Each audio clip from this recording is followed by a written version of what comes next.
There was a time in my life where my track coach could tell me to get on the track and run 400 meters at 4:30 mile pace, 5-minute mile pace, 5:20, 5:40, 6-minute pace, and I could just do it.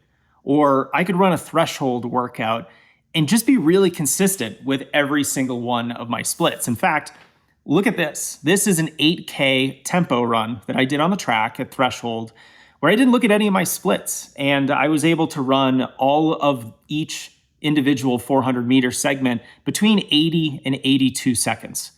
Without looking at my watch, there was only a 2-second split between the fastest and the slowest quarter. Now in this video, I want to teach you how to perfect the art of pacing. This is one of the skill aspects of running that can be really hard to master, and it makes it even more difficult to truly master because of this. We all overly rely on our GPS watches. And if you want to get really good at pacing yourself so that you don't go out too fast in a race, so that you stay engaged with a pace in the middle of a race instead of getting distracted and drifting off and letting the pace slow a little bit, and really understanding exactly how fast you're running at any given time so that you can better calibrate your effort, this video is for you. I'm going to teach you about the workouts, the mindset, and some practical strategies on building your capacity for even consistent pacing. This is truly one of the more difficult aspects in the world of running, but with some dedicated practice, you're not only going to get good at pacing, but you're going to get faster too.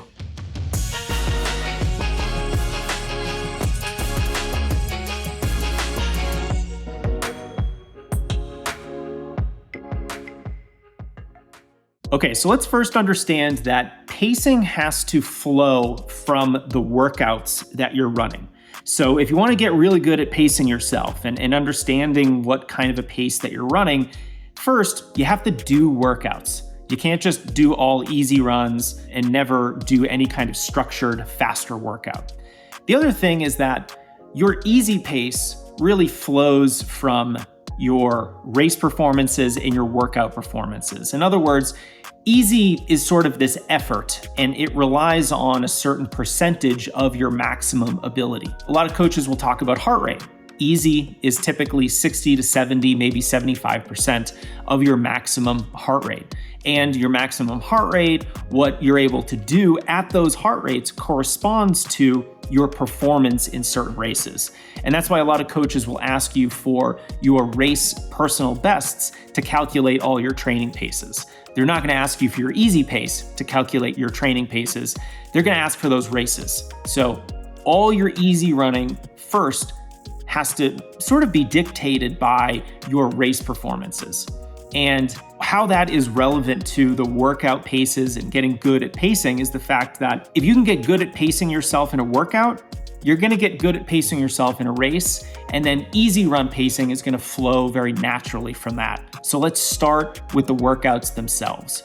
And to get good at any pace, to know exactly what that pace feels like and to be able to execute it, we've got to focus on 3 things. We've got to practice running that pace. That's not rocket science.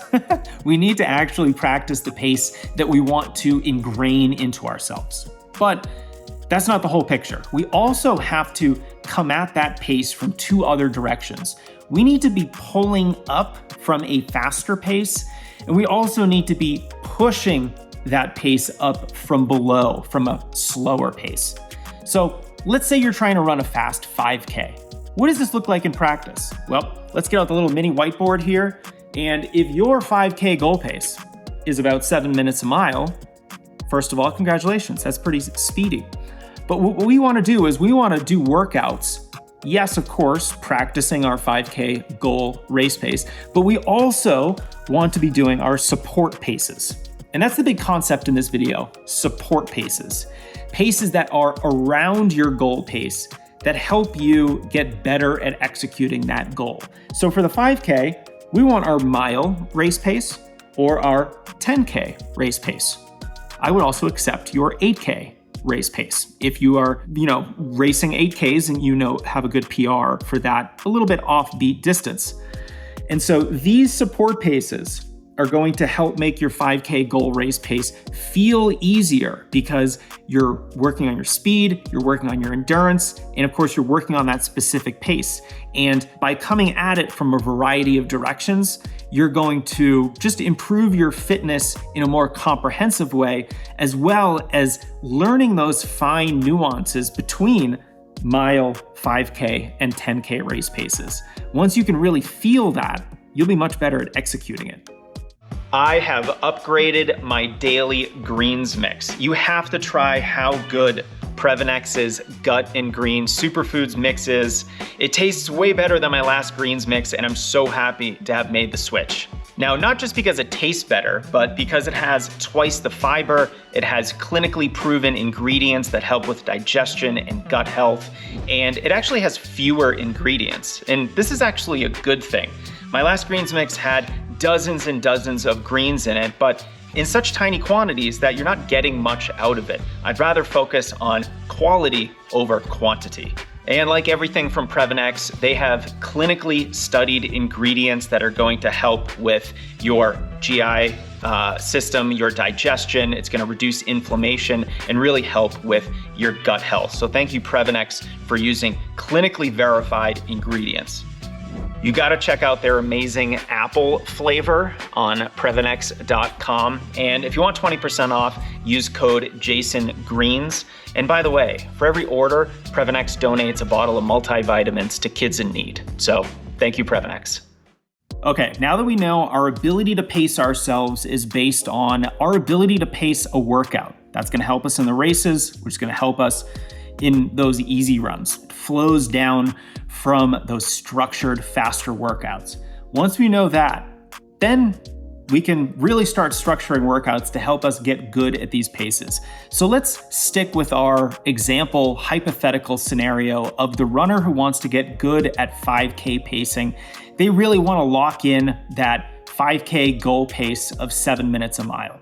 Let's talk about some workouts that have to happen to get good at that kind of a pace. So we understand support paces, those paces that are a little bit slower and a little bit faster than our actual goal pace. How do we do that in a workout? Well, there's basically 3 different options. You can use those 3 paces and create a little more of a speed-oriented workout, a more endurance-oriented workout, or you can do a blend of all those different paces. So let's look at some examples. Here we have our examples of a 5K specific workout that is a little bit more speed oriented. So it includes some shorter, faster reps at your mile race pace at the end. You're gonna do this on tired legs. It's gonna simulate your kick at the end of a race. It's a healthy dose of 5K specific work with that speed finisher at the end.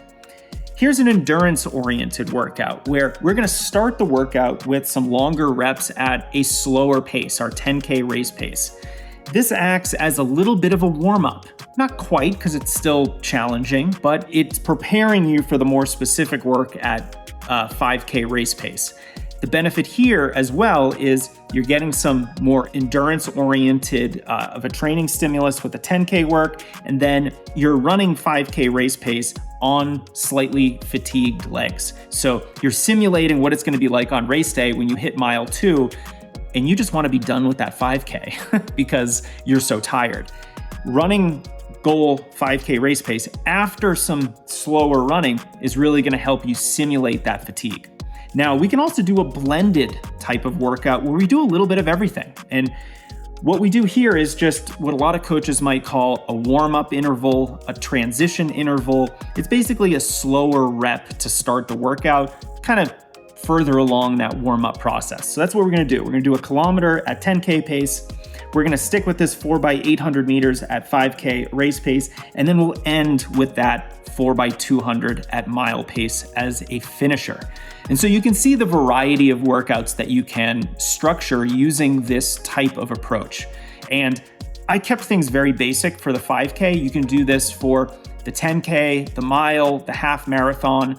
I will say that this approach does start to break down when you're talking about the marathon, just because there aren't a lot of slower paces that are going to do much for you that are slower than the marathon. So for example, a lot of runners, anything slower than marathon race pace is their easy pace. And that's not going to be a workout pace that's going to help you in any real physiological sense. It's just more likely zone 2, maybe low zone 3. There's value in that. I just don't really consider it a workout pace. So for the purposes of this type of approach to workouts, using support paces, I think it's very valuable to use this on the half marathon and shorter events where you legitimately have a race that is a little faster and a little slower. Okay, as you embark upon your running journey and attempt to put this into practice, I want to give you a couple rules that help make this a lot easier. Number one, it's way easier to do on a track. Yes, your GPS watch is going to tell you how long and how fast you did the interval. But when we're trying to learn pacing, and let's say you're trying to run 800 meters at that 7-minute mile race pace, you're going to want to run that 800 in about 3:30. The problem with relying on a GPS watch for that kind of precision is that when you are running the 800, it's not going to be able to tell you exactly how fast you are currently running. That feature on a GPS watch generally has a lag time of between 10 and 30 seconds.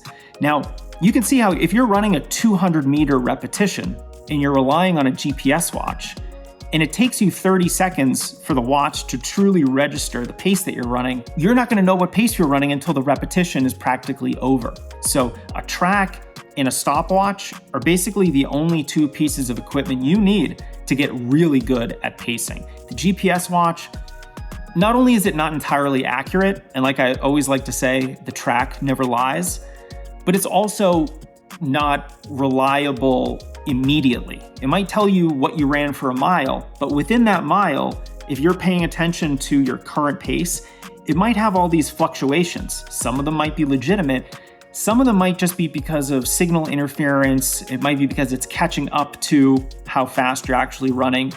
That's not precise enough for a workout. So I definitely recommend using a track for these kinds of workouts, in particular, because it's going to help you fine-tune your pacing to a much more precise level.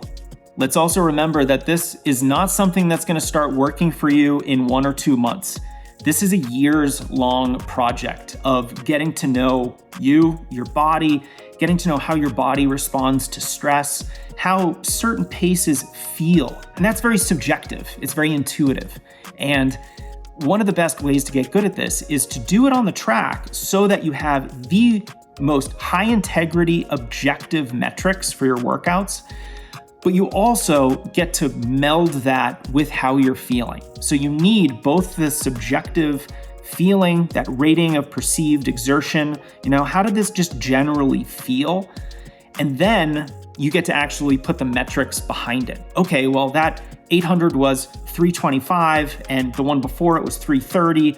And I could tell the difference a little bit, especially with my breathing over the last 100 meters. And it's through that level of post-workout analysis and reflection that you get really good at pacing.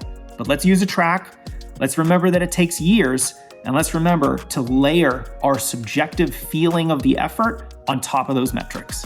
So runners, I know that pacing yourself can be a bit challenging. I think pacing is the art of running. It's one of the higher skills that we need to develop to be good distance runners. And if we can use the best piece of equipment us runners have, which is an outdoor certified 400-meter track, as well as some of the strategies we talked about in this video, I know that you are going to be absolutely excellent at pacing yourself in every workout and every race that you have coming up.